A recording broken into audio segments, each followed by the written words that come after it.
The community of Gilroy, California is still reeling following the shooting, which left 4 people dead, including a 6-year-old boy, and 15 others injured.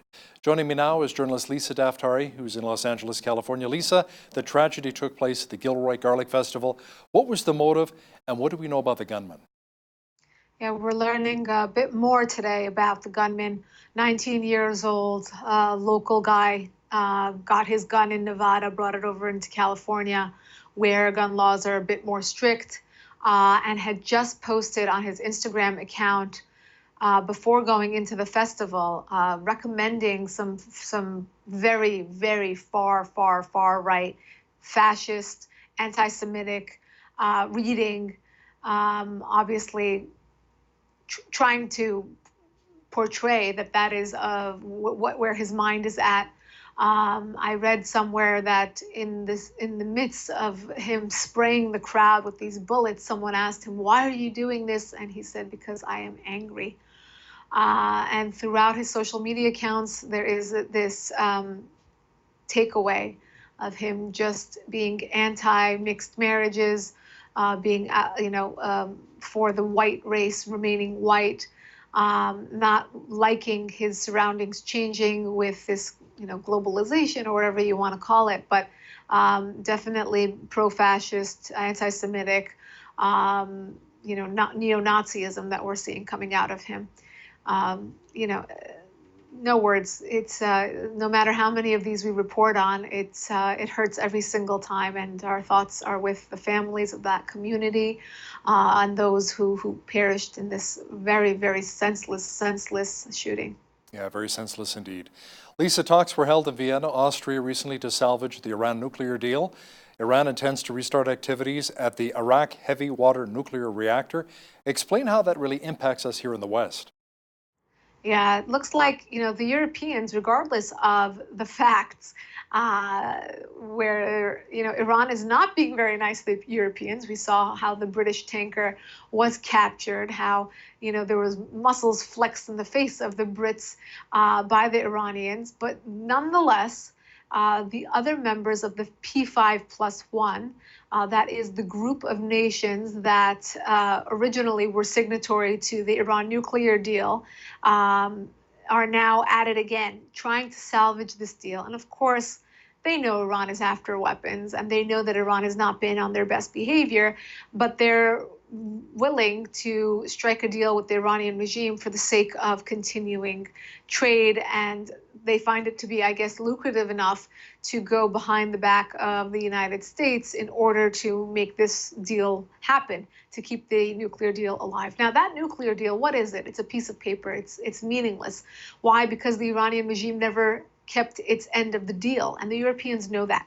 But in order to move forward, it's as if the Iranians require that this deal be reinstated and reinforced and confirmed by these other member states so that they can move forward and pretend as though the United States did not pull out of that deal over a year ago. So, it puts the West, and by West, I mean the United States more than anyone else, in a very awkward position. But I think Donald Trump feels as though we have the Iranians in a good place. The sanctions are working, and if they weren't working, the Iranian regime would not be as desperate to keep these other smaller players, in its short list of economic trading partners. According to a recent story in the New York Times, Iran linked the seizure of that British oil tanker that you mentioned earlier to the ailing nuclear deal.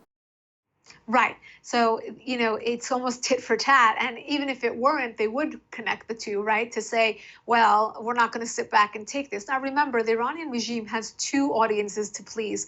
One is the global community to flex its muscles and say, we're not, vulnerable. We're not, the United States hasn't shrunk us by any means. And the second one is back at home for the Iranian people to say, don't worry, your government's in a good place, to rally the people around the flag as best as possible.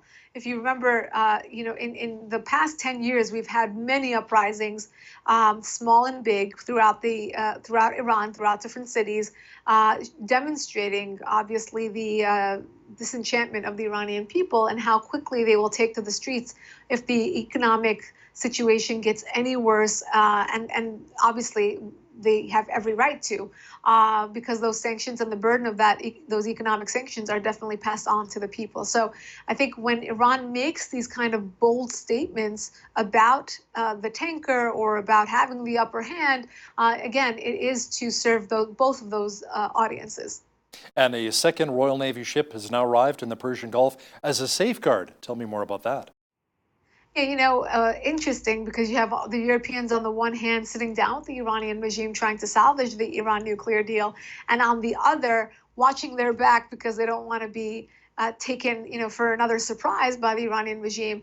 Look, the Strait of Hormuz, as much as the United States will warn, the Iranians not to close off that passageway, means more to other countries than it does to the United States. It means more to, the Europeans than it does to the United States and Canada and Mexico. It means more to that part of the world than it means to the Europeans even. So by that logic, you have other people trying to keep that area open and safe, without trying to trying to prevent an entanglement with the Iranian regime. So the UK, reports are showing, or they're even claiming, that they may not be militarily prepared to take on the Iranian regime, but at the same time, it looks like they're putting safeguards in place in order to not get surprised by them once again.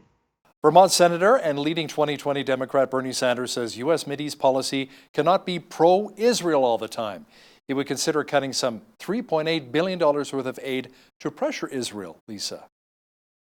Yes, it looks like the long list of 2020 Democrat candidates are not very pro-Israel. That's what's in vogue right now, is to stand up against Israel. What a long departure from where the United States stood and the Democrat Party stood in the 40s and 50s and 60s in this country, where it was for the minorities and for religious minorities and for tolerance. And when you look at the logistics of it all, Israel being our only ally in the Middle East, it's not a left or right issue. It's a common sense issue. Why shouldn't we take, or support Israel financially and otherwise? They've helped us with many counterterrorism technology, cyber technology, etc. They lead the field in that type of technology and research.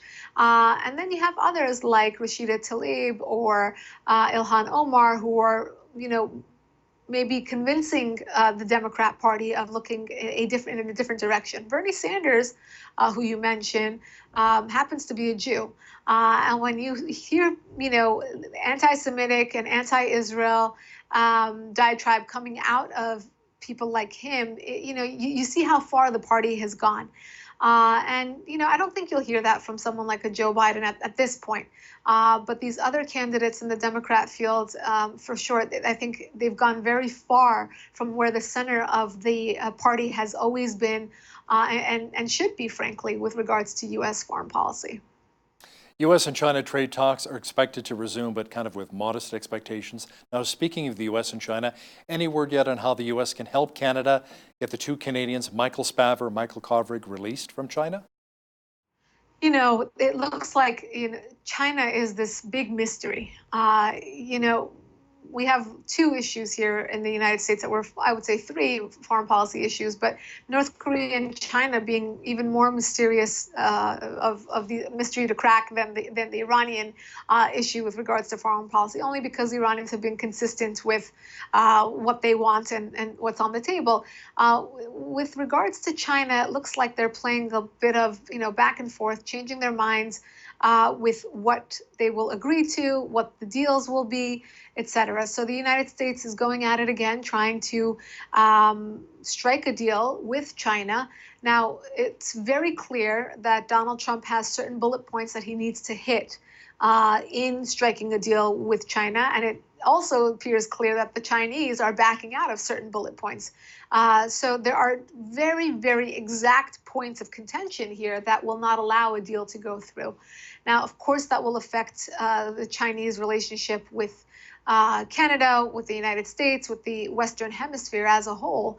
But the goal here is to isolate China and to bring them to the table to at least agree to, not not stealing, intellectual property, and not raising tariffs, and not going behind the U.S.'s back with regard to trade.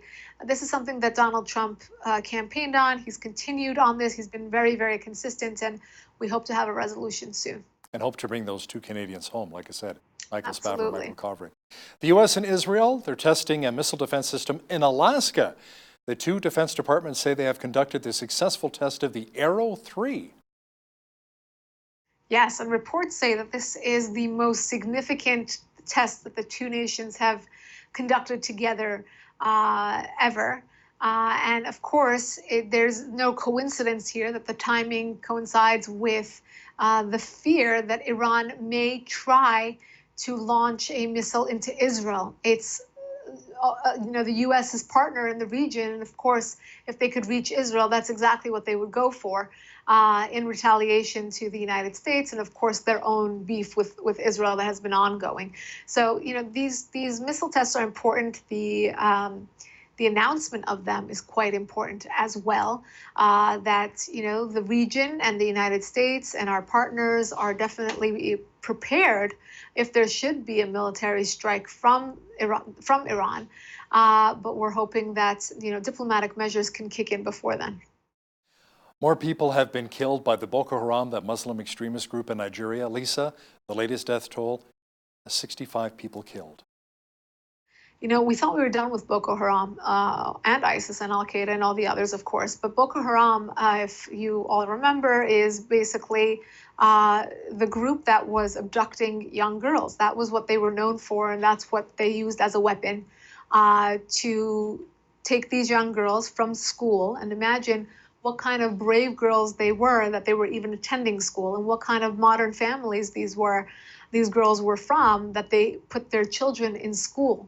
And were that courageous, and to have this happen to them was just awful. But many of those girls, most in fact, were released, and we thought that we had some victory over Boko Haram and that horrific tactic they had of abduction.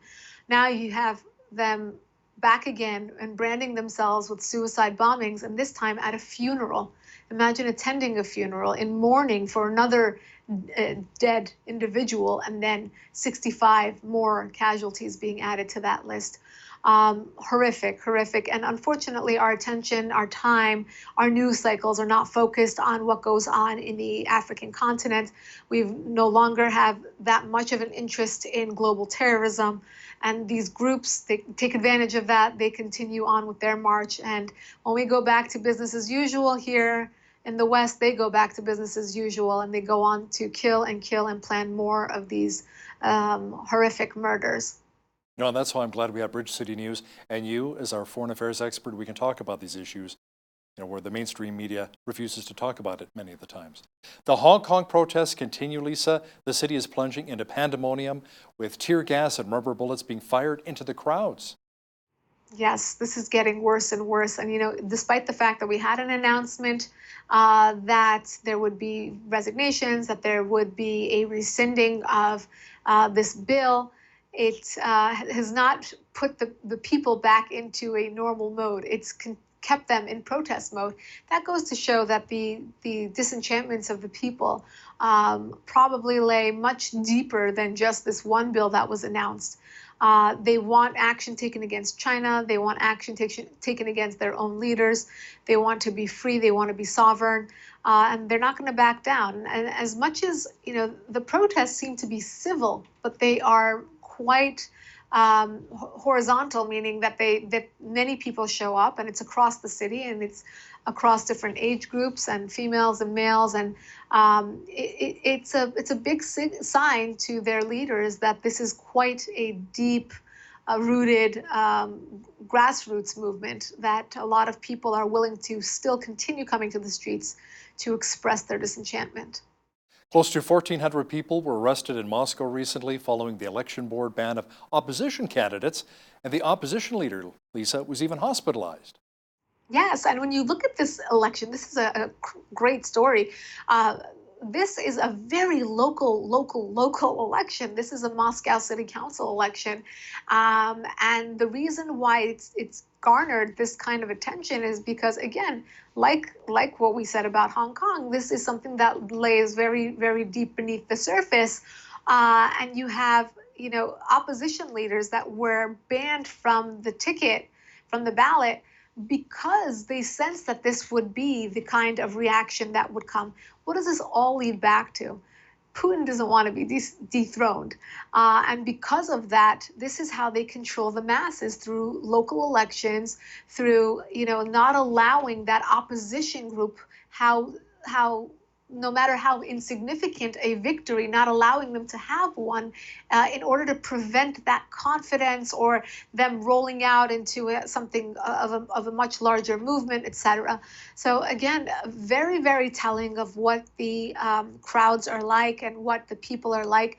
The police said 3,000 people came out, but when they showed the aerial footage, many people think that it was upwards of 8,000. It's a lot of people to come out for a local election. But again, we should keep our eyes on that protest, and of course, it signals something much larger. Our foreign affairs expert, Lisa Daftari, joining me once again from Los Angeles. Thanks, Lisa. My pleasure.